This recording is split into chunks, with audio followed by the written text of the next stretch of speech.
C'est le rendez-vous des bonnes idées, des initiatives originales. Alors ce soir, on va vous faire découvrir une auto-école qui teste des caméras embarquées. La bonne idée solidaire du jour, ce sera cette expo-vente au profit d'Haïti. Ça se passe dans le Gard. Et pour commencer, un peu de douceur dans un monde qui ne l'est pas toujours. Direction une fabrique de bonbons familiale. Sa spécialité, les pâtes à la réglisse, selon une recette vieille de 200 ans.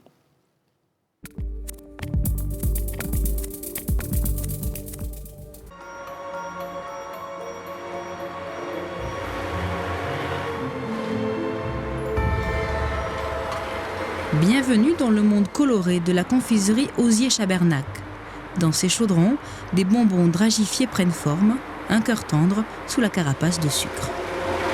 Toutes les 2-3 minutes, dès que le sucre est fondu, on rajoute à nouveau du sucre. Et quand le bonbon est trop sec, à ce moment-là, on rajoute de la solution liquide pour humidifier le bonbon. Et cette succession de couches de sucre va faire le volume du bonbon. La spécialité de cette fabrique familiale, fondée dans les années 20, c'est la réglisse. Et tout particulièrement ce mélange de gomme, réglisse et vanille, fondu à très haute température, battu et rebattu, jusqu'à obtenir la bonne consistance. On a besoin que le produit soit surtout à une densité particulière pour qu'il ne soit ni trop lourd ni trop léger. On fond les matières premières et ensuite on bat sous pression.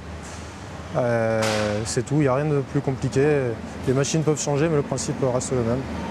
En une journée, la confiserie Osier produit 900 kg de pâte vanillée à la réglisse.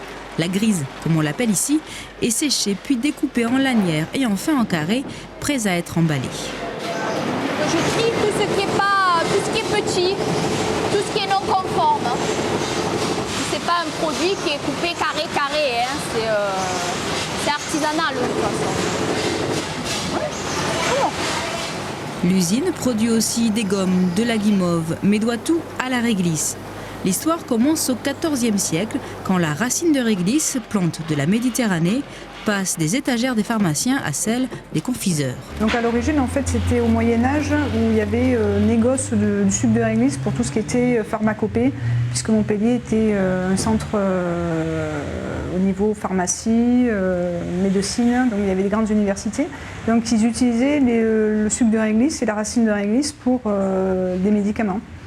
Et donc au bout d'un moment, il y en a certains qui ont dit tout compte fait, c'est peut-être pas si mauvais que ça et on va l'introduire dans de la confiserie.